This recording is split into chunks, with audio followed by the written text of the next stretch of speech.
मोहतरम शाहिद खाकान अब्बासी साहब, जनाब वाला।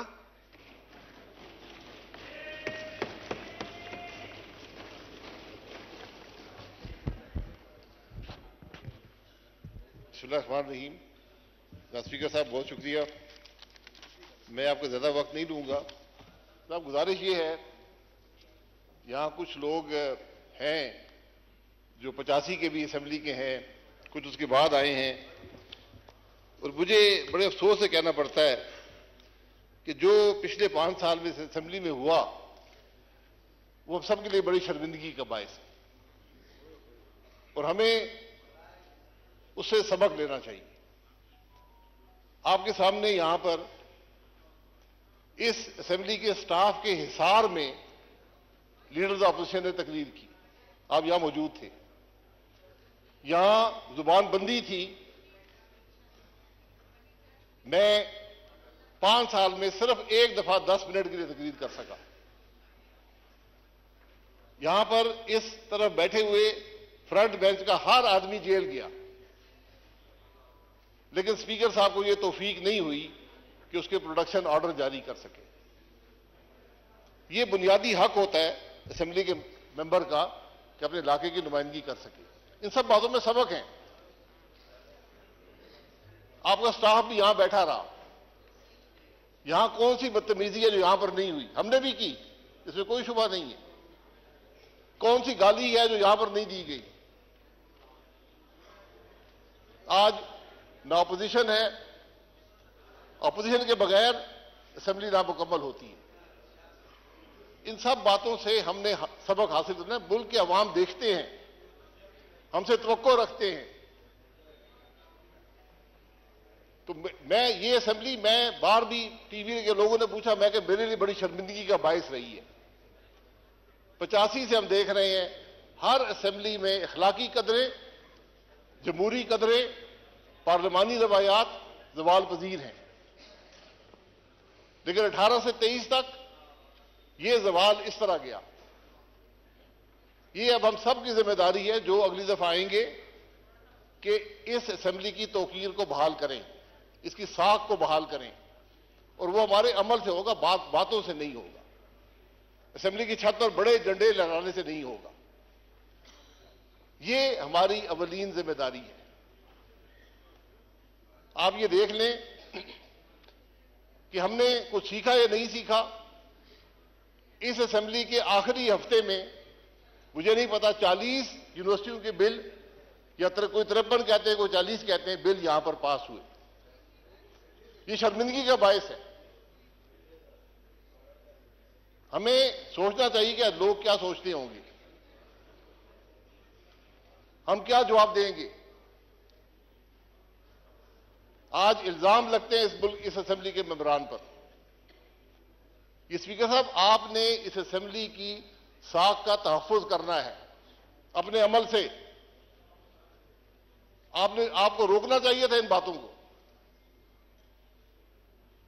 ये वो चीजें हैं जिससे पाकिस्तान के अवाम हमें तोलते हैं, हमें नापते हैं कि किस किस्म के लोग हैं। यहां आम तासुर यह है कि असेंबली के मेंबरान सारे करप्ट हैं। लोग हमें अच्छी निगाह से नहीं देखते और हम अपने अमल से साबित करते हैं कि उनकी बात दुरुस्त है। असेंबली के मेंबर की तनख्वाह क्या है, ये आपने कभी बताया किसी को? क्यों सेक्रेटरी साहब, क्या 60,000 रुपया, क्या कितनी तनख्वाह है? वो अलाउंसेस डाल के है ना, तनख्वाह क्या है? आप देख लें, तनख्वाह उससे कम है। मुझे भी तनख्वाह मिलती है, मैं जानता हूं। लोग ये समझते हैं कि ये अरबों रुपया ये लूट कर ले गए।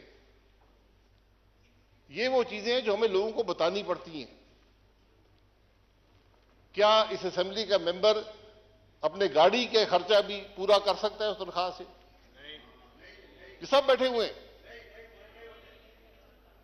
पाकिस्तान की हर असेंबली में तनख्वाह बढ़ाने की बात नहीं कर रहा, मैं एक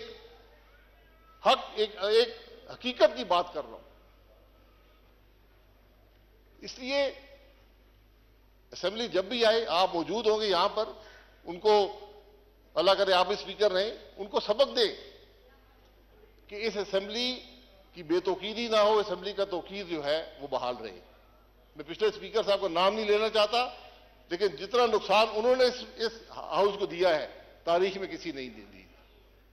ये बदकिस्मती है। अगर आप पे हुकूमत का दबाव हो, कुर्सी छोड़ दें। मैं उनको कहा भी, यहां खड़े होकर कहा, मैं अगर आप पर यह दबाव है कि आप बोलने ना दें अपोजिशन के मेंबरान को, तो ये कुर्सी छोड़ दें। इसमें आपकी भी इज्जत होगी, हाउस की भी इज्जत होगी। ये वो सबक है जो हमने हासिल करने हैं। मैं स्पीकर साहब ये कहूंगा, ये ऐवान जो है ये वाहिद इदारा है मुल्क का जो अवाम पर टैक्स लगाता है। जो बोझ अवाम पर महंगाई का पड़ता है इस इदारे से आता है। हुकूमत यहां पर बिल लेकर आती है, लेकिन यह इदारा मंजूर ना करे तो महंगाई नहीं होती। मेरा सवाल यह है कि इस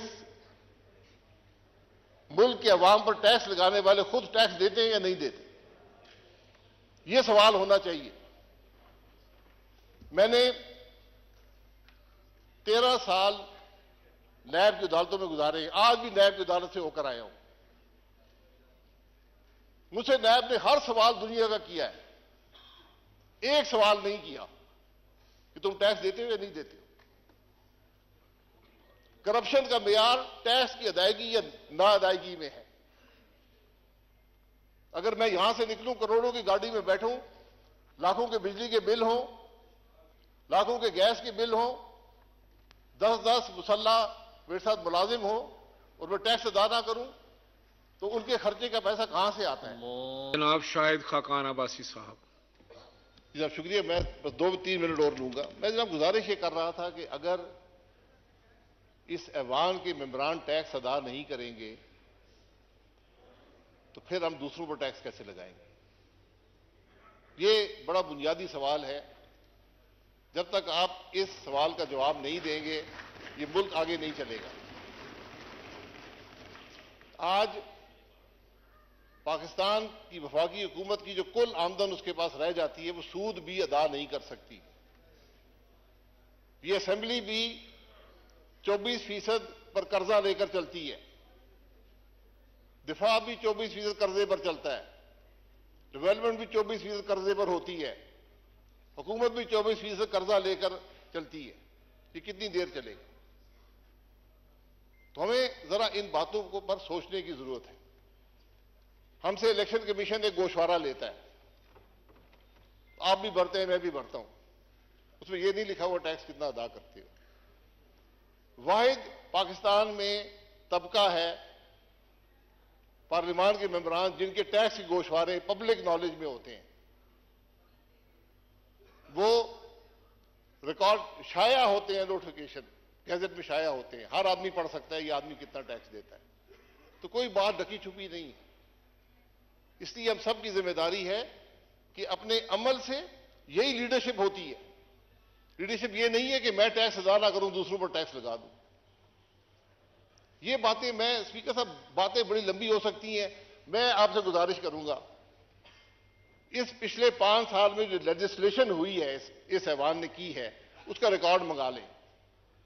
मैं आपको दावे से कहता हूं एक कानून भी अवाम की सहूलत के लिए नहीं है, सब हुकूमत की सहूलत के लिए है। ये शर्मिंदगी की बात है। आज आप देख लें यहां इंटीरियर मिनिस्टर, लाइनें लगी हुई हैं असले की परमिट लेने के लिए। क्या कोई निजाम नहीं बन सकता? एक निजाम बना दें, हर पाकिस्तानी शहरी को असला रखने की इजाजत है। नादरा का कानून आपके पास है, नादरा के कार्ड में डालें, जो मर्जी असला रखे। मैं 10 क्लैशिको में रखना चाहता हूं, मेरी मर्जी है। ये कौन सा निजाम है कि मिनिस्टर साइन करेगा, सेक्रेटरी साइन करेंगे, एमएनए यहां लोगों के सामने धक्के खा रहे, बदनाम हो रही है? कौन सा निजाम है? इसी की सहूलत कर दें। मैं एक मिसाल देता हूं, मैं किसी पर तनकीद नहीं करना चाहता। हमें इन बातों का एहसास होना चाहिए कि अवाम को कैसे सहूलत दें। यहां रिलीफ मैंने बताया, आप अवाम को जितनी रिलीफ देना चाहें दे सकते हैं, 24% सूद पर। आज हमारे मुल्क की ये कैफियत है। क्या हमें इन मामलात की परवाह है? मेरा सिर्फ एक शिकवा इस ऐवान से, हुकूमत से ये रहा है कि मुझे कोई फिक्र नजर नहीं आती, मुझे कोई उजलत नजर नहीं आती, मुझे कोई तकलीफ नजर नहीं आती कि आज मुल्क के इन हालात में है।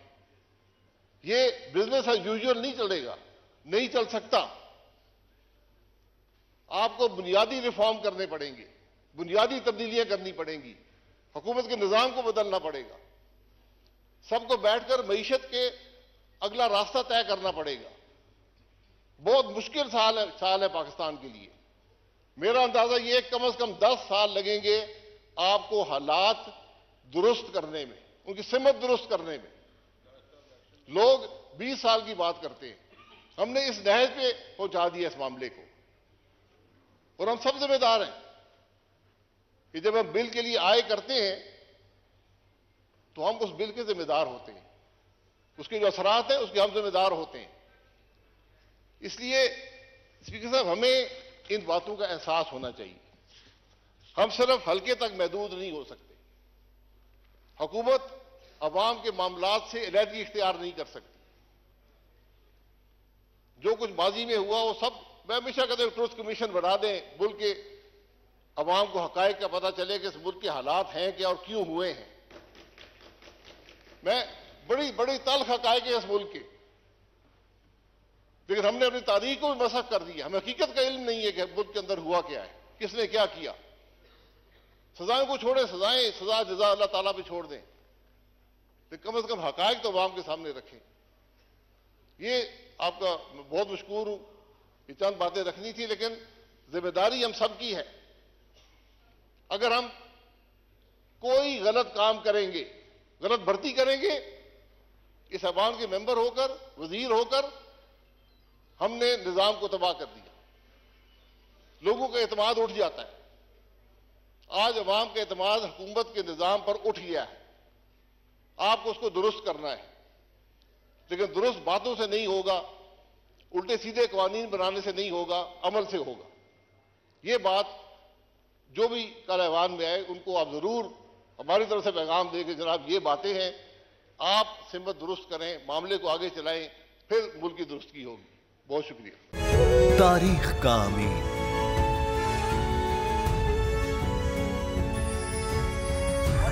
आजादी की अलामत,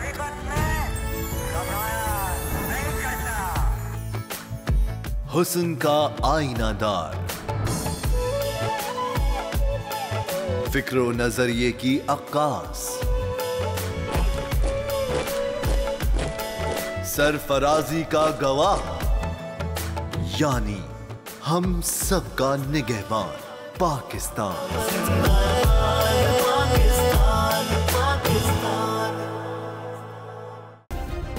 सब्सक्राइब करें और बेल दबाएं ताकि कोई खबर रह न जाए।